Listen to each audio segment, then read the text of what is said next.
નમસ્કાર ખેડૂત મિત્રો, હરે કૃષ્ણ ફાર્મ ટેકમાં હું વિરેન ચુડાસમા આપ સૌ ખેડૂત મિત્રોનું હાર્દિક સ્વાગત કરું છું. આપણે અત્યારે ભાણવડ તાલુકાના ભરતપુર ગામે આવી ગયા છે કે જે એવા પ્રગતિશીલ ખેડૂતો નારણભાઈ કે જેમણે ખેતરની અંદર આપણું હરે કૃષ્ણ ફાર્મ ટેકનું ખાતર પાવર ગ્રોથ અને મેજિક પ્લસ બંને ખાતરોનો ઉપયોગ કરી અને તેમની મગફળીમાં સારું પરિણામ મળ્યું છે.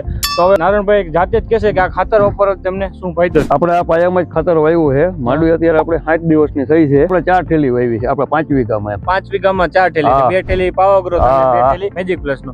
તો તમને કેવું પરિણામ મળ્યું? બહુ એકલા રિઝલ્ટ મળ્યું આપણે. બહુ સારામાં સારું. બીજા ખાતરો કરતા તમે બીજા ખાતર કરતા ડીએપી કરતા આનું રિઝલ્ટ બહુ સારું છે. નકર હું આ મારી વાડીમાં ડીએપી જ વાવું છું. આ વખતે મેં ટ્રાય કરી છે. આ વખતે તમે ટ્રાય કરી તો તમને સારું પરિણામ મળ્યું. બહુ એકલા બધા ખેડૂત મિત્રોને સલાહ આપ્યા જેવી વસ્તુ છે ખાતર 100%. તો ખેડૂત મિત્રો જો આવી રીતના નારણભાઈને રિઝલ્ટ મળ્યું છે, જો આ કોઈ ખેડૂત મિત્રોને ભાણવડ તાલુકાના કોઈ પણ ગામડામાં વાપરવું હોય તો વિશ્વેશ્વર એગ્રો દીપકભાઈને ત્યાં મળી જશે. આભાર.